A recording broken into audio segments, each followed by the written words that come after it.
Ladies and gentlemen, boys and girls, welcome to yet another exciting edition of the Chick Chat, the show where we give you the best of real and raw conversations. Thank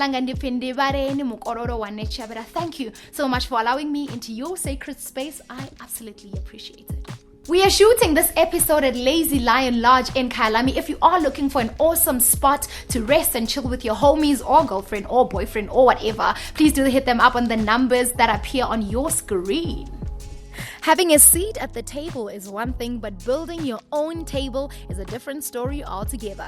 The pioneer joining me today is proof that sometimes taking a risk is the best decision you could make for yourself. She's an actress who's been on Istembi, So The Omen, Ring of Lies, Mubango, and Mayhek, amongst others. She's an actress, an entrepreneur, and an all-round media personality. Please do help me welcome the gorgeous, barrier-breaking Shonisani Masutha.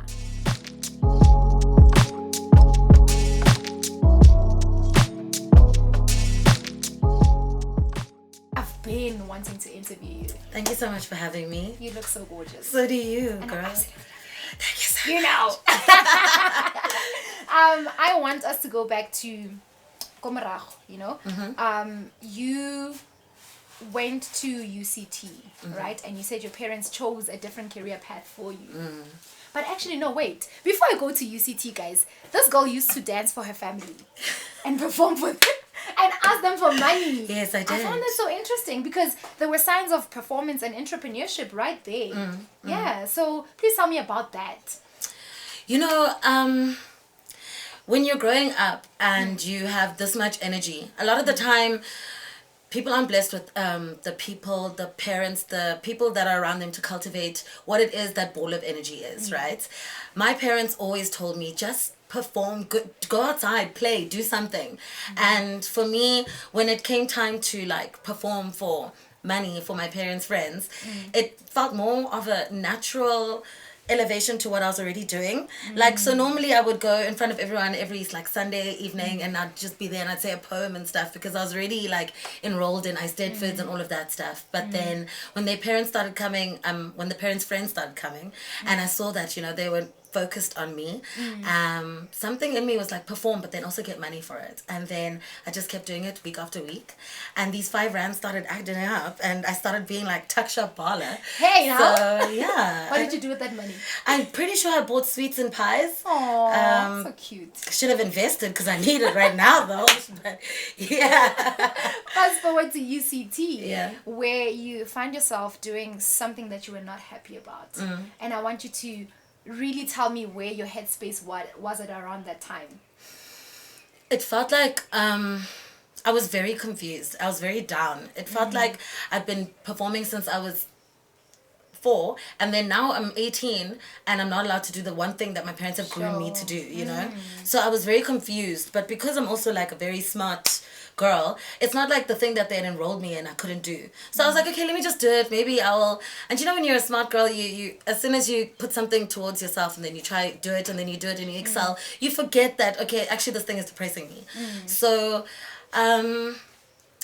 I don't know, it felt like I had imposter syndrome. It felt like I wasn't living my own life. It felt like, oh, is this it? Is this what we, like, is this it? Is this what we're calling life? So I think it is really important for me to realize that this isn't unhappiness that I deserve and to switch it up and go to my parents and be like, hey, this is not what we discussed. And you sent them an email? Yeah, I did. Why? Because you have vendor parents.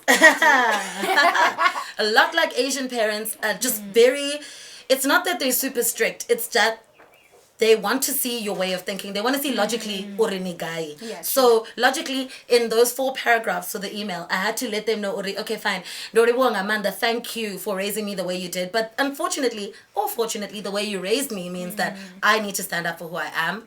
I need to tell you when I'm happy, when I'm not. I can't let this slide under the rug and just be someone I'm not. Yeah. So now, let's try work in a way in which we can all be happy with the direction I'm taking with my life, because I was never the type of person to go against my parents either, which is why I did the first year of business science, because I respect them, I understand where they're coming from, but sometimes where they're coming from isn't where you're trying to grow from and where you're going. So yeah, that email really changed my life. And also sometimes you talk to people and they hear you, but when they read it, it gives them their own personal time to swallow what you're saying. And I think that's what the email did. I don't think I could have spoken to them face to face and not been emotional and made them think, oh, our child is throwing a tantrum. Yeah, true. Yeah.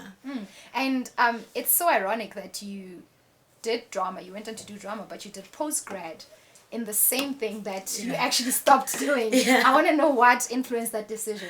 Well, I had graduated from drama school and I got so scared. I said to myself, like, what the hell am I going to do? Who's going to hire me? Yeah. Where do I even begin? And I'd gotten an agent because in your final year of drama school, they tell you, we have to do an audition thing for all the agencies, and they come and they see and then they pick you. Where? Is this UCT? Yeah, UCT Drama School. So you do your final showcase. We didn't have that. Really? No. So for us, for real. I'm so shook. For your final year, at the end of the year, you do a showcase. So you have to pick 3 monologues, comedy, dramatic, and like Shakespearean. And then you have to choose a duologue as well that you do with someone else. And then they invite all the agencies, and then they come and they pick you and all of that stuff. But I didn't get picked.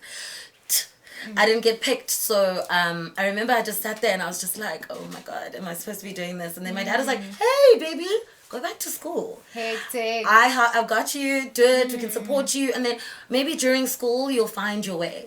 And so I went back to school and then I studied marketing, thank God. Which is different to the law in the beginning, because this one is more focused on like selling a product, which is what we are tasked to do as performers. Yeah, true. So I had a lot of fun in that postgrad, and that's when I got Ranganani on Mobango. And you literally were juggling between that and postgrad. Yeah. How did you do that, girl?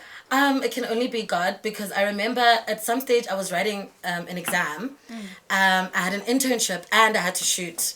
But I remember I studied on the plane. I shot my thing. I think I was only there for a day to shoot for the first time. So then I came back, wrote my exam, did my internship, and it was just the beginning of me feeling like, yeah, now I'm living my life. I mean, now I'm an adult and now I'm scheduling. And hectic. I miss those days, honestly. Yeah. Free time is overrated. Let me work. It is. Yeah. Listen, I don't like free time because it doesn't have money. Yeah. I don't like it. So what am I doing? I want us to speak about Ring of Lies. Erutendo was actually non-existent when you auditioned. Girl, how did you feel? Like a whole character being written for you. How talented are you? No. Well, I mean, during my audition, I remember the director, Daryl. I remember we just bounced off each other so much when we were doing the audition and the callback. And I actually thought, you know, when you're auditioning and you feel like, yeah, I've got this role. But you know, you never need to count your chickens before they hatch, because you will wait for that phone to ring. And then, yeah, and I remember Mpo Sebeng, he was the guy I was auditioning with, and we just had such great chemistry, and I really felt like I nailed it. And then my agent calls me, and he's like, hi Shoni, I've got such bad news. So I'm like, what's wrong? And he's like, no, they didn't want you for the role of Rendani. And I was like, oh. And he's like, yeah, but they really liked you, so they want to make you the little sister. So I was like, what do you mean? He was like, no, it's not naturally in the script, but they just want to see how it goes. So in the beginning, I was like a little bit of a speaking role, and then the more, I don't know, the public and the storyline warmed up to me, then I just got interweaved into the story, and it was my first long-term role. I'm there on set for like a year and a half, and I'm acting with Furumu Govani and Maduba Madima and Warren Masood. Florence wasn't in the season I was in, but you know, she had left such a great legacy. She's amazing. She's our icon. Like she is. Listen, she is. Sure. So yeah, we had big shoes to fill, and then we filled them, and I think that was really when I felt like, okay, I'm in the industry. We've begun. Yeah. You're normally cast for Chivenda speaking roles, you know, and I wanted to know if you don't feel like that limits you, you know, as a performer. It limits me both ways. First of all, it is actually the reason why I was able to get my first on-screen role. So it takes away those type of limitations as to, I don't know how I would have entered the industry if it was not for Venda speaking roles. Because if I had to wait till my first English speaking role, which was Mehek in 2018, that would mean I would have waited like, you know, 5 years out of the industry. But also, I also think it's limiting because there's a lot of roles that say I would never be allowed to audition for because the Ambachivenda Fedzi and not all the other languages, which I think is quite a problem that we might be having right now for the languages that are minority spoken. So the Venda speaking, the Sotho, Tswana, Tsonga speaking, we have a problem that we don't have enough shows and stuff where we can go and shine and be the lead. Yeah. Like, I feel like right now we have, I say, Mubango and maybe Guyane and maybe another show that here and there, that's got focus. But as a vendor actress, it's so hard to now see yourself as the lead of a primetime TV show that is not one of those two, which kind of limits you as well. But it's like, it's twofold, because without that thing, I wouldn't be in the industry. But with that thing, I don't feel like I'm getting enough opportunity. There's a lot of time where there's roles which I would think, oh, you're perfect for it, and then it says Zulu or like something, and you're like, oh, great. Another show where I can just be like support. There's not enough roles, there's not enough places for us to be leads as in the performing actors, and I think that's a very big limiting thing, and I think it's also stopping a whole lot of our young performers from joining the industry, because then their parents can ask them, "Nido actor guy." Because seriously, what the actor guy? And I'm also stuck in that right now. But I'm also, I don't know, I'm super grateful, but I'm also yearning for more. Yeah, because that was gonna lead into my next question. I think you already answered it. But do you feel like there's enough shows for vendor talent to shine? No. And that's why I don't think there's enough opportunity for vendor talent to rise. And that's why there's only like a handful of us doing it, when I'm sure there's so many more. It's just there's no opportunity. And it all starts at opportunity. I mean, it's probably just going to take a little bit more time because we are the minority. It's probably going to be for our children to the rewards they're going to reap. Which is kind of sad, because you know, we wish it as us, but as long as we're building a path for the future, then I just don't want my child to be dealing with the same issue that I'm dealing with right now. So as long as we're paying it forward, it is sad, but it is quite sad. It's probably up to us to write the shows that we want to be on, which I am doing as well. We are writing, we are working, we are. I'm every day I be writing. Where can I audition? Honey, as soon we as need to be on these shows though. Don't you worry, because everything I write, I've noticed that if I'm doing a show with like group of friends, I've noticed that 4 of the friends will be vendor girls or vendor guys or whatever. And it's not because I'm trying to exclude or whatever. I'm just trying to bring us back into the conversation. And it's important that it needs to be us to take the wheel and push it forward. We need to write stories for ourselves. Because nobody's writing them for us. Exactly. I'm sure Xhosa speaking people are writing for their people. Exactly, and that's why. We need to tell our stories. I was even watching Black Panther, and what I really loved is that all the African language in there is Xhosa. And I love that is because John Kali obviously was, and then he went in and he did the language supervision for the whole thing. And I think that's amazing, and I can't wait till we're in the position where we can internationally be like and just no man, I think we're gonna get there. 100%. I mean, you were in India, so I mean, go. I want you to tell me about that experience. How was it, like shooting in a different country with different people, different cultures? How was that experience for you? It feels like a dream when I look back at it right now, because it's like, oh my god, did I really do that? It was one of those times where I hadn't been working for like 9 months before I got the role. And then I went in and auditioned, and we moved within 2 weeks to India. And then next thing, we're living in India and we're shooting. And one thing I really, really loved about it is everyone is so focused on the work, the story, how we're all going to bring it together. So, and I don't know, it's not like you're always on the clock, but it's always like you're thinking of ways to improve what you just did and how you can. It's so... You can tell how passionate everyone is. And it's also because obviously there's so many of them and there's so many channels, there's a lot of competition. When the competition's that tight, you have to produce the best. And that's what I really appreciate about being a part of that. It's a lot of hours. I think at some point I was on set for like 17 hours at a go, because there's so much content to shoot. We had to shoot 256 episodes in 3 months. It was... but it was crazy. Incredible. Like, you know, obviously you pushed. Now I can learn lines at the drop of a hat, which I love now. Now it's not. Before I used to be like, give me a couple hours. Now it's like, no. So, you know, it's like workshopping, you're training. It was incredible. And I want you to take me first, before we go to the other part of this interview, I want you to tell us about the audition process, how they found you. Because I found that very interesting. Yeah. And I want our audience to know how they found you. Okay, well, they found my pictures on the website of Thespians, my agency, and they were like, okay, she's got the look, but can she act? And then they sent me the script, and then I went and I learned it in between, because I was a social media manager for a breakfast show at the time.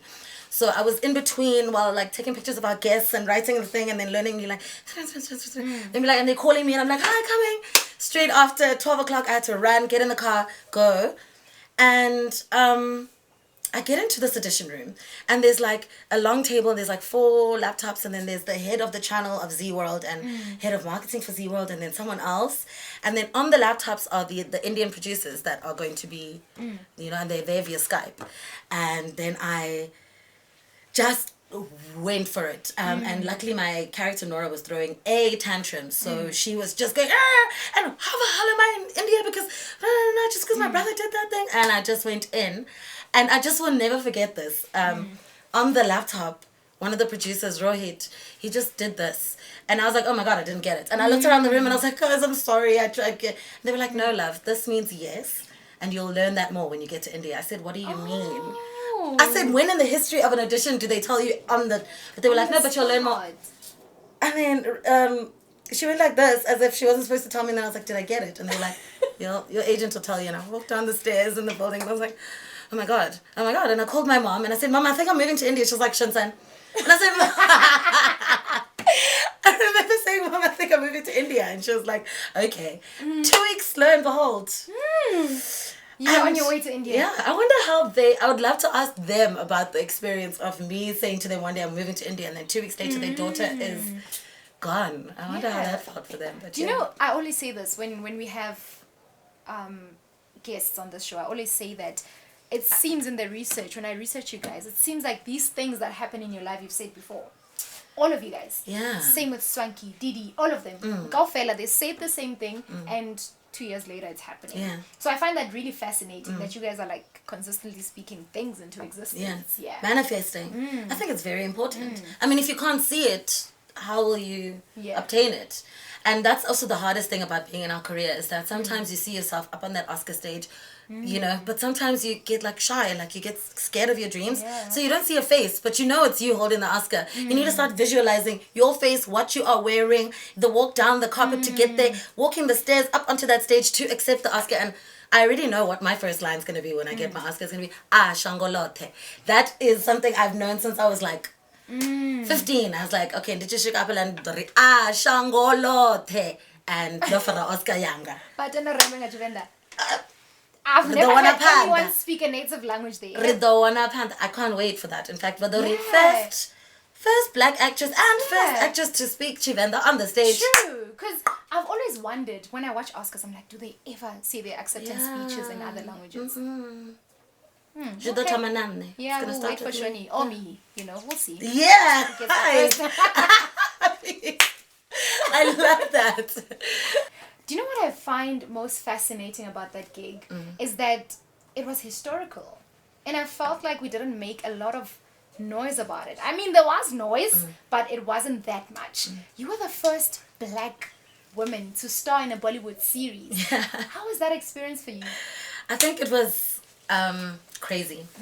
Obviously, it can only be God ordained, because I didn't see any other way that could have happened. I'm so grateful for the doors that opened. And also to be exposed to African cinema through the rest of the continent. So because as a South African actress, a lot of the time we get blocked into what we think that, you know, the industry is. But Mehek really opened me up to the industry in Nigeria, the industry in Gambia, Sierra Leone.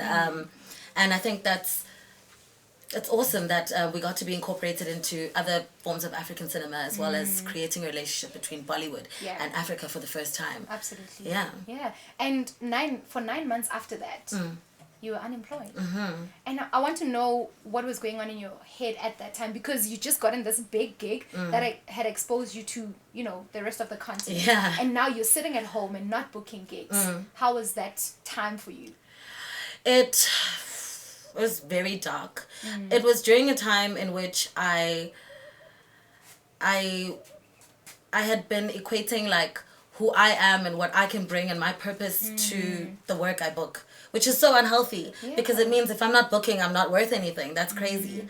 It took a lot of introspection. I actually went back to church. I got back into my Bible. I just trying to find out like, how can I not drown in all of my insecurities telling me, oh, you're not booking because you're not talented enough, you're not pretty enough, you're not thin enough, you're not this. I think it's really important that you have to build like this mental muscle around you that makes sure that you aren't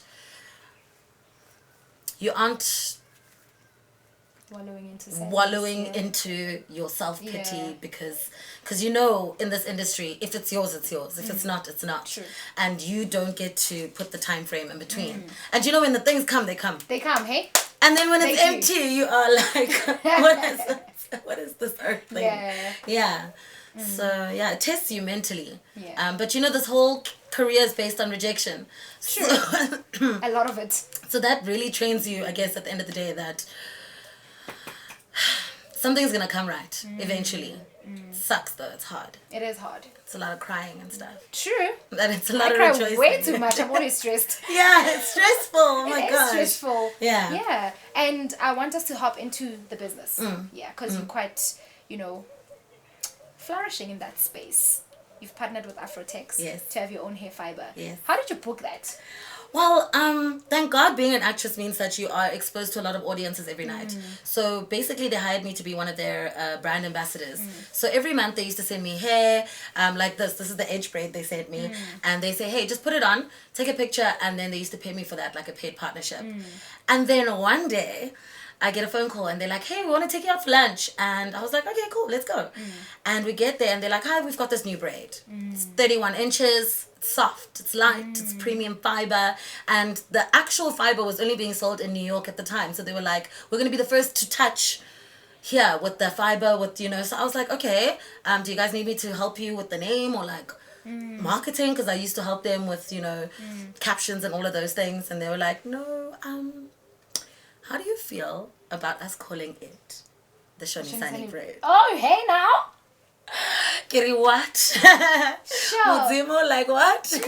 And they were like, no, we love your personality, we love your vibe. And what we want from different to all the other hair that we have in the catalog is we want a personality to come with this hair. It shouldn't just be hair. And we would love your personality to be the personality of the hair. And I remember being like, wow. Wow, that's just crazy. It's a dream come true. And then I remember calling my dad and he was like, Shonsan, as excited as we are for you, you need to remember, Uri, you are not a fly by night. Like, it's going to be you. So build your legacy now. So I went back to them and I was like, instead of just being the face, how about I am the marketing, the social media, and also I am part of from the ground up. Like I'm part of every packet sold. I'm not just sitting back and just and they were like, it took a lot of meetings and conversations and stuff because it's a big deal from coming from their side, but we reached a consensus that this is a relationship we're going to have forever. My children are going to have this relationship with them as well because they obviously hopefully they're going to take over and we got to a consensus of let's do this ownership thing, let's do this. And I'm so happy because if we're building a brand based on my personality, I'm going to need to be in somewhat control. True.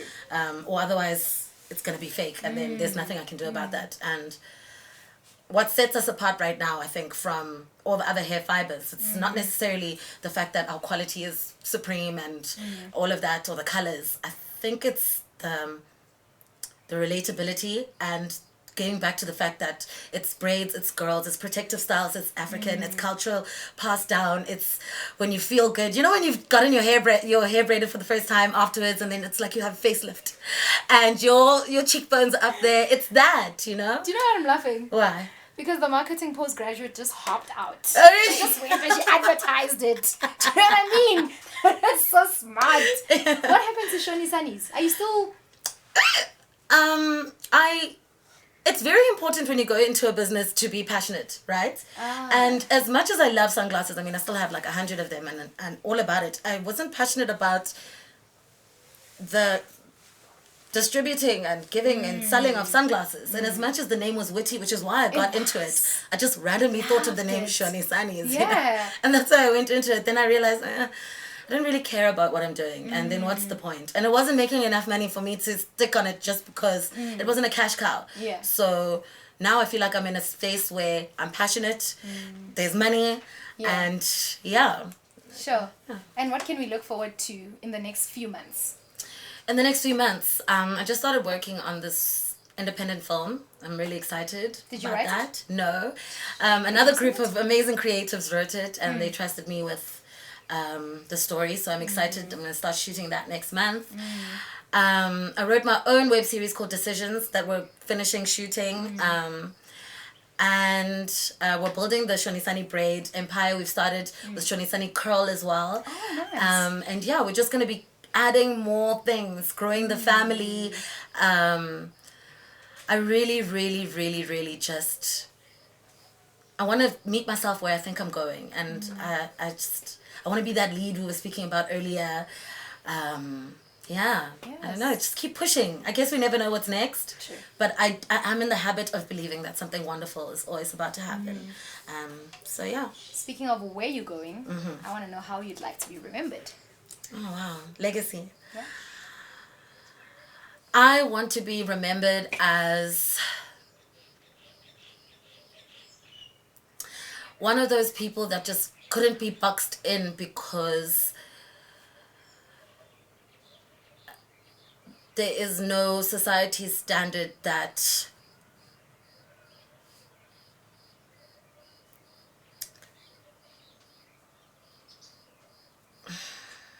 I'm gonna have to take that question again. How would I like to be remembered? Okay. I would like to be remembered as someone who couldn't be boxed in because surely that's not the way we're supposed to live. I think that right now the world is so focused on like who you're supposed to be and okay, so if I'm this type of actress or this type of entrepreneur, I'm supposed to like this type of music or eat this type of food, and that's not the person I'm trying to represent. Like already I do feel like I'm straying in terms of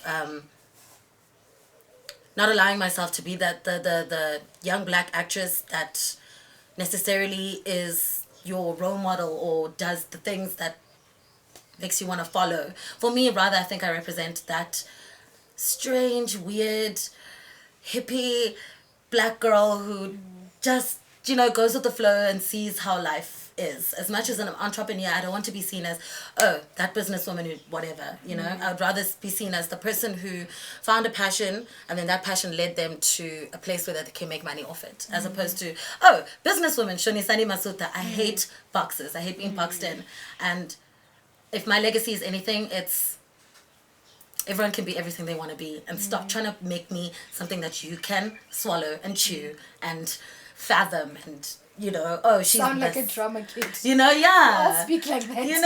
You don't like being boxed. Right? I just don't want that. I want to be kayaking, ziplining, but also hip-hopping, clubbing, and then also, trying pole dancing, but also be the businesswoman and respected and not let any of that other stuff take away from the fact that I'm dedicated, I'm here, I'm ambitious, but you're not going to make me into what you think I should be.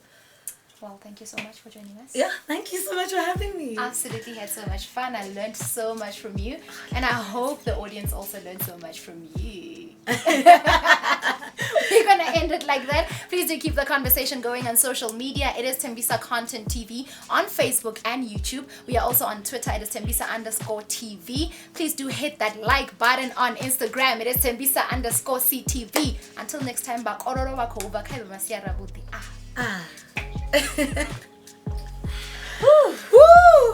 Okay.